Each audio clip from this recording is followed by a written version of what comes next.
Ciao a tutti amici di V-Drive e benvenuti in questo nuovo video. Come penso abbiate capito da qualche nostro upload precedente, tra 2 settimane saremo al Salone di Francoforte per portarvi tutte le novità presenti alla Kermesse tedesca, che sarà dal 12 al 22 settembre, aperto al pubblico, ma noi andremo prima. Noi infatti il 9 partiremo qui da Bari e il 10 e l'11 staremo lì al salone per il press day, quindi vi invito a iscrivervi al canale, attivare la campanella per notifiche e seguirci anche sui nostri canali social, Facebook e Instagram, dal 9 mi raccomando, non prima, dal 9, perché poi altrimenti... Cioè seguiteci già da ora, però dal 9 perché caricheremo tutte le storie di Instagram e anche vari post su Facebook per la nostra esperienza. Stiamo facendo questo video perché? Per parlarvi delle novità più attese da noi, ma in generale da tutto internet, perché ragazzi abbiamo sondato un po' il terreno, sono attesissime, che saranno presenti appunto a questo motor show di Francoforte. Quindi la novità più attesa da te, Peppe. No, aspetta,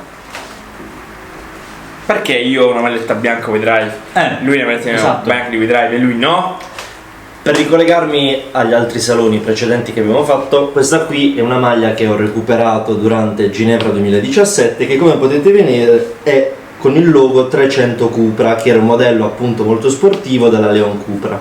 Attualmente invece al Salone di Francoforte verrà presentata la nuova Concept Cupra, quindi prodotto appunto distaccato dal gruppo Seat, che sarà totalmente elettrica, un'auto molto futuristica, all'interno sarà molto particolare, si parla di schermi molto grandi, linee molto più taglienti e accattivanti, potremmo dire quasi un coupé crossover, quindi classico della tipologia che adesso sta andando per la maggiore nelle vendite appunto dei vari concessionari su scala nazionale ed europea. Ok. Voi ragazzi? Allora, la mia, fra poco ti do la parola perché poi fra un po' dovremo giungere all'argomento principale, come penso avrete capito dal titolo di questo video.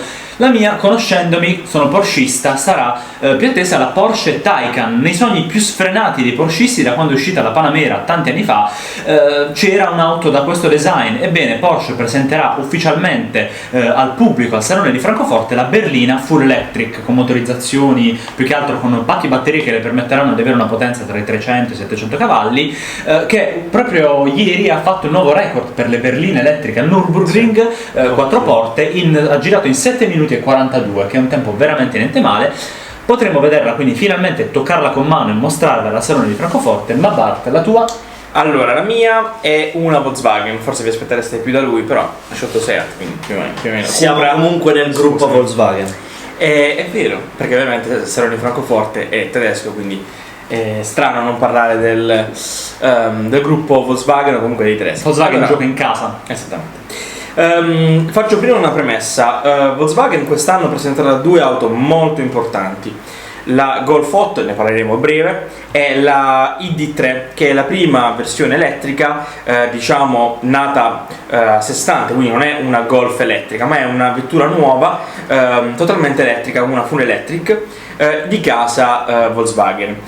Forse per dare più importanza alla Golf 8, o forse per non presentare entrambe contemporaneamente, quindi per non far perdere l'importanza a entrambe, la Volkswagen ha deciso di presentare al Salone di Francoforte la ID3, perché come anche avete sentito da loro due, Salone di Francoforte quest'anno, come anche Ginevra sempre di quest'anno, si sta un po' più indirizzando verso l'elettrificazione dei modelli, quindi parliamo di auto praticamente al 100% elettrico, comunque mild hybrid, come vedremo come appunto la Golf 8. Parliamo dell'ID3. La ID3 è stata già presentata, quindi c'è stata già una presentazione però non ufficiale, infatti c'è una specie di livrea camouflage a righe colorate particolare, e sarà sempre sulla stessa piattaforma della Golf, quindi sarà sostanzialmente una Golf.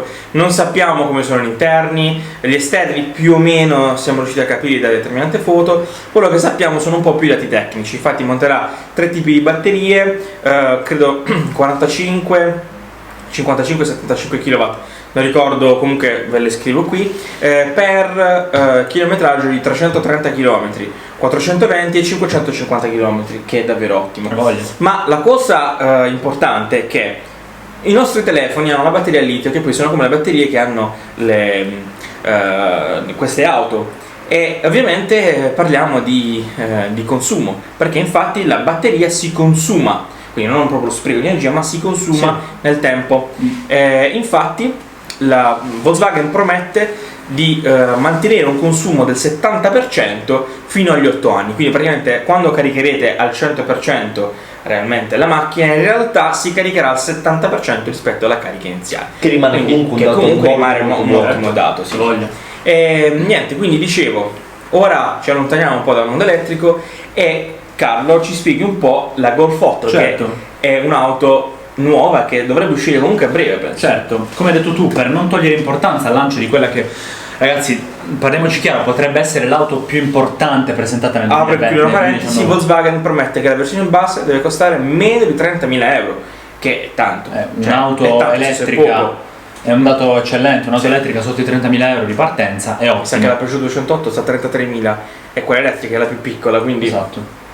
è ottima. Come vi abbiamo detto in qualche video prima di andare al Salone di Ginevra, dove tra l'altro abbiamo anche visto la E208, una delle auto più importanti, se non la più importante presentata nel 2019, sarà appunto la Volkswagen Golf 8, ottava generazione, per un'auto che non sarà stravolta perché squadra che vince non si cambia, quindi le dimensioni, le proporzioni resteranno pressoché identiche rispetto alla Golf 7. Ciò che cambierà saranno soprattutto piccoli dettagli di design, come una griglia anteriore, una mascherina più sottile, quindi un po' più cattiva, incattivita anche dalla nervatura più pesante che si trova sul cofano o dai fanali anteriori e anche posteriori full LED, dicono anche dalle versioni di partenza, con una forma che si va a sviluppare quasi come se fosse una goccia, uno scalino verso il basso, e quindi sono questi dettagli che vanno un po' a cambiare un po' le carte in tavola per rendere un modello come la Golf quasi un restyling che però le dona molta giovinezza. Si è detto appunto che potrebbe come family feeling ricordare un pochino di più l'attuale Polo piuttosto che i precedenti modelli La di Polo, Golf, ma anche soprattutto nella parte frontale. Sì, la Polo, ma anche il Tiguan.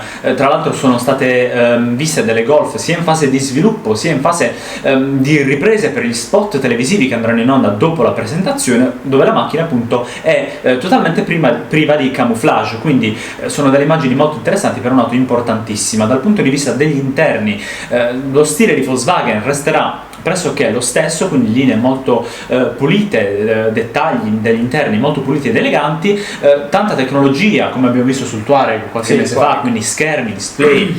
Visti i trend di Volkswagen, non sarà difficile aspettarsi nelle versioni un po' più povere un display analogico con le lancette per quanto riguarda il cockpit dedicato al guidatore, però è una questione piuttosto normale per quanto riguarda auto di questo segmento, del segmento C, ed è un'auto molto attesa. Dal punto di vista delle motorizzazioni, ovviamente ci saranno versioni a benzina, ovviamente ci saranno le versioni potenti GT e Golf R, quelle soprattutto a 2020 inoltrato. 2020 tra l'altro l'auto sarà presente sul mercato. E per quanto riguarda le motorizzazioni diesel, probabilmente arriverà una motorizzazione 1.500 diesel, ma non c'è ancora nulla di certo. La precedente Golf era una Golf anche elettrica, c'era un modello dedicato specificatamente all'elettrico. L'avevo anche provato. Quindi. Golf GTE per la precisione. C'era anche la e-Golf. Hybrid. No, c'era proprio una versione totalmente elettrica che abbiamo provato, come vi ha detto Bart, trovate il link qui in alto nelle schede. Visto per il lancio della Volkswagen ID3, Volkswagen ha deciso di non togliere importanza a questo nuovo modello, quindi presumibilmente ci saranno motorizzazioni più che altro ibride. Questo è ciò che si sa fino ad ora sulla nuova Golf 8, modello attesissimo. Presumibilmente la vedremo in una presentazione ufficiale verso ottobre, ma sicuro dopo il Salone di Francoforte, per un lancio più indipendente, più importante. Questo è ciò che speriamo di esserci e di portarvi quindi contenuti in anteprima sulla nuova Golf 8 qui sul nostro canale di WeDrive. Per adesso vi ricordo di iscrivervi al nostro canale e di attivare le notifiche per quanto riguarda l'upload dei prossimi video, appunto per non perdervi tutti i nostri contenuti del Salone di Francoforte 2019, e anche se vi va di dare uno sguardo ai nostri account social Facebook e Instagram che trovate qui sullo schermo. Ci vediamo a Francoforte. Ciao a tutti amici di WeDrive e benvenuti in questo nuovo video. Come penso abbiate capito da qualche nostro upload precedente, settimana prossima saremo al Salone di Francoforte per portarvi tutte le novità della kermesse tedesca. Peccato che fra 2 settimane. Esattamente, fra sole 2 settimane Fabio, idiota, hai detto una settimana. È vero. Ecco perché hai detto così.